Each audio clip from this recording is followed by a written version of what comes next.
Hello and welcome to this month's drawing of Dark Metal Kitsui. Um, I've already done a metal drawing. That one was with Levita, so this one is with the Kitsui, and I decided to go for a little bit more of a different style this time around. Tried a bit more action movement in it again, and I really like how this one came out. And so, just over the course of the drawing, I'll hope that you'll come to enjoy too. There's also some recording problems with this one, and so I lost about an hour and a half footage for it. So there'll be a little bit of a jump. You'll see a kind of a note pop up when that occurs in the story. I mean, in the drawing. And in light of having a really good drawing, I thought I'd share a story about something that happened pretty early on in the Gnosis. It had only been going on for a few months at a time by the time I was diagnosed with cancer. So I thought I'd kind of talk about that. So if you enjoy this drawing and you want to support Gnosis, you can come on over, read the webcomic. There's also a Patreon reward where you can get this drawing, and at the $10 tier you'll get this drawing and a extra Patreon exclusive drawing as well. So if you feel like it and you're able to financially support Gnosis, that'd be greatly appreciated. So to kind of go into the cancer story, it was just a very interesting time in a lot of respects around that. It was on the left side of my neck, probably about maybe an inch or two below the jawline. I had a mole there for years and years growing up. It was just something that was there, and we had measured it back in 2022 and checked it to see if it was cancerous, and it wasn't changing. It was fine. So a few months into 2023, probably in June or so, we're on a family vacation, and my aunt notices the mole and says, that looks a little weird, you should get that taken a look at. So I was like, well, it's been stable forever, and it's been a long time, but we'll take a picture of it and do some comparisons. And it had changed, so went into the doctor and they biopsied it, and we weren't quite sure what to expect, because it'd take a while to get the lab results back. And I remember my dad saying at the time he wasn't that worried about it. He didn't think it was really going to be anything because it was in a very strange place. Like I said, so it's just like 2 inches beneath my jawline on the left side of my neck. I have a beard, I have long hair, and so that area doesn't get a whole lot of sunlight. So it'd just be really weird for cancer to form. Well, guess what? A really weird happened. And in the time we were waiting for the biopsy result, I did a lot of research into what does skin cancer look like. And I found there's a couple of interesting things. They have what they call shallow and deep. Shallow, they're able to just cut it out, and that'll be fine. And deep, you have to go through chemo and such. Kind of what makes the differences is, if I remember correctly, is basically did the cancer reach through the dermis layer and basically into the bloodstream, and so it was being spread throughout the body then at that point, which is why you would need the chemo. So I was trying to find different pictures on it to figure out, is this going to be shallow or deep, just from looking at the surface stuff. And it basically, I figured that it was going to be cancerous just because it met a lot of the criteria. It's discolored, it had a very faded edges and such. So I figured that odds are pretty high it was going to be that. Well, the biopsy came back, and yeah, it was cancer. And it looks like it was shallow, so they're going to be able to cut it out. And I remember being stressed at that time and not having quite crash outs a bit with doing Gnosis. That it wasn't good enough. I didn't like how it was turning out. I wasn't having fun drawing Zenji or the drawing Zenji, and I didn't like getting him to work out and such. I wasn't confident in him, and so I actually had considered restarting it completely different, in a completely different regards and setting and such. But ended up just kind of I guess getting over the stress of it and sticking with it, and so Gnosis never did restart, and it's been going on ever since then. Well, continuously since then. So yeah, but there's a lot of content once again if you want to come and read that. It's been turning out great now, and I'm having fun drawing Zenji and writing for him and such. So back to the cancer. Doing kind of the lead up in a time when, I haven't had my operation yet, even a bit in the biopsy. And once we found out it was cancer, it was a really weird time. When I got the result back that Sunday, I got a text from all my siblings asking if I wanted to play video games. That day, it's like, sure. So we all got together and played Halo Infinite, had a fun time. And then at the end of it, I said, "Well, I'm glad it literally takes me dying before anyone will play games with me." we all had a good laugh. My second brother, the albino chimp, he's like, "I wanted to. I was worried about that. I was thinking the same thing." So we had a good laugh. And it's so. And one thing that people told me is that I had a very good attitude during that time. That I was not too depressed, optimistic. I made a bit of jokes and such about. I was thinking I got a golden ticket. I got a golden ticket. I get out of life early. In kind of a grim, dark sense of humor. But if there's a whole lot to be looked at there, that's maybe, I guess, sad and depressing, is by no means is my life bad. It's not bad at all. I never have to worry about going hungry. I actually have the opposite problem. I have too much food.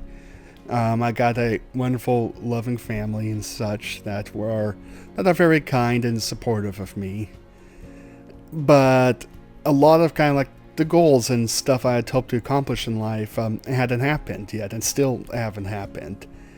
And so, while I feel like my life hadn't been hard, there was a lot of wants that I hadn't accomplished.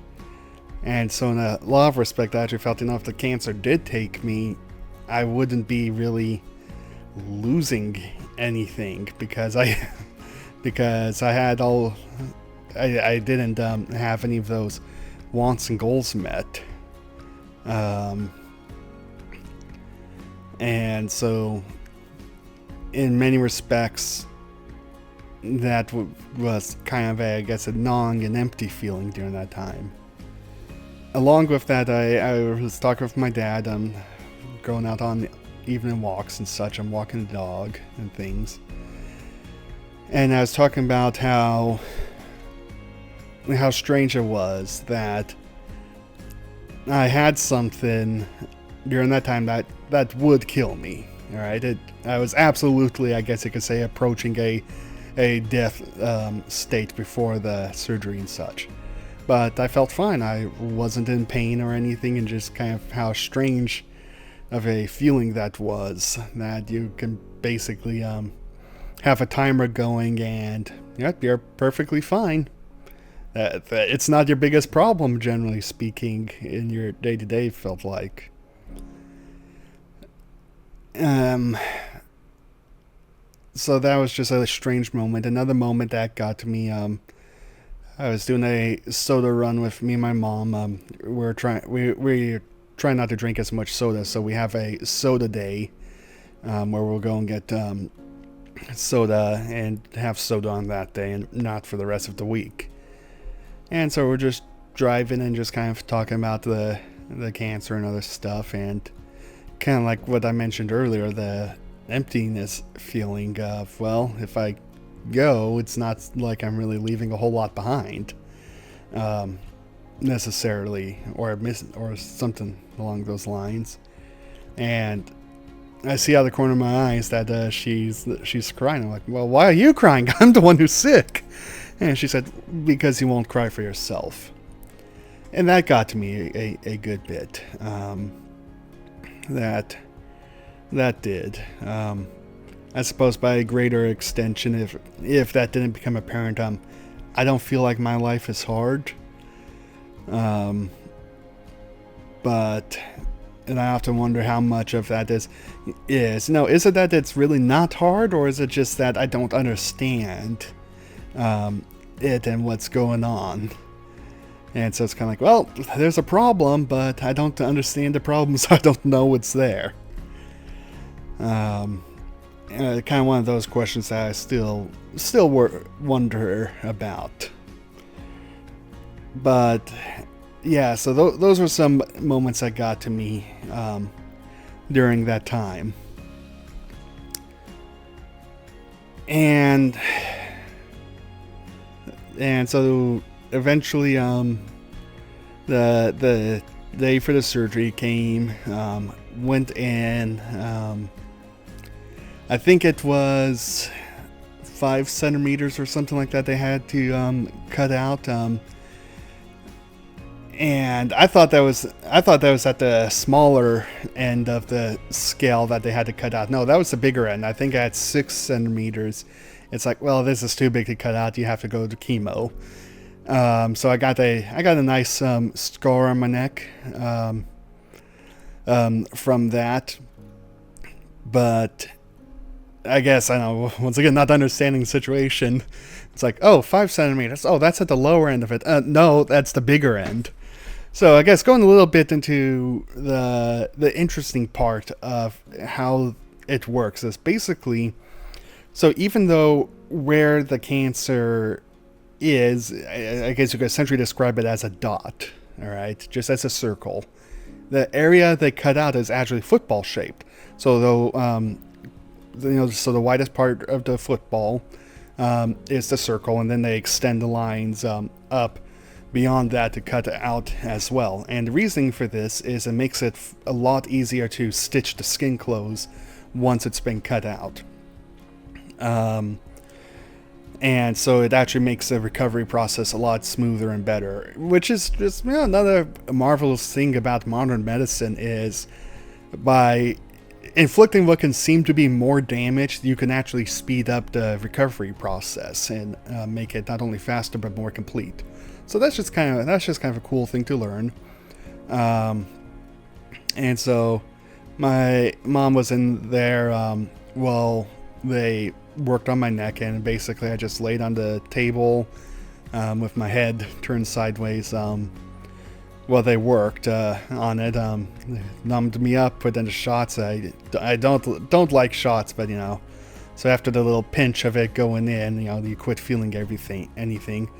And so they just set about working, and it's kind of funny because I was awake for the whole thing. Like I said, they just numbed me up. So the doctor and nurse are talking. They're asking me a few questions, and I'm kind of doing short answers. Not because I don't want to talk or anything, but it's more of like, I don't know, I guess I'm stressed. So it's like, I'm not going to talk too much and move my neck muscles around in the area that you're cutting. So my mom took over answering more of the questions, and I just kind of got to lay there and listen and such. on the doctor's notes during kind of like the pre-checkup and everything, the nurse wrote optimistic and in a good mood on kind of my prognosis, which was kind of interesting. I don't know how many people are that terribly upset that they have to write a little grumpy and worried on their papers. So I don't know where I fit on the scale of that, but yeah, they wrote I was optimistic and in a good mood. And I mean, once I found out it was shallow, yeah, it was going to be, I figured the odds of it working out were going to be pretty good. I think when it's just a shallow operation, they just have to cut it out. It's like a 95% survival rate, or maybe 85%. But it's like, yeah, that is ridiculously high. I play enough video games to know that if you're looking like 85, 95, you're basically saying, yeah, it's guaranteed, might not work once in a blue moon. But at those levels, it's basically always guaranteed odds. So I wasn't too worried about basically my odds of survival going through that. So as they're working on me, optimistic. I think I smelt this kind of, but didn't see it. But there was smoke at one point. That was from them cauterizing the blood vessels. My mom told me it's kind of funny that, yeah, that smoke that's going on, that was you. And so, you know, they did it, closed that up, stitched it, and the final stitch hit a little high beyond the numbing zone, and so like I kind of like twitch and tense up, like, oh, that was too high up. Like, well, that's okay. That was the last one. You're good now. So, yeah, got that all done. Went home, and I think after getting home, I just went to sleep. Right after that, you know, just it was done. All the stress was released. Had the numbing stuff, and yeah, I just kind of clunked out, if I remembered, for a good bit there. And there wasn't much more beyond that. Went in a few weeks later to have the stitches removed. It was kind of interesting. They let me see the stitches that were pulled out, or after they had cut them out. So that was kind of cool to see. Got pictures of it all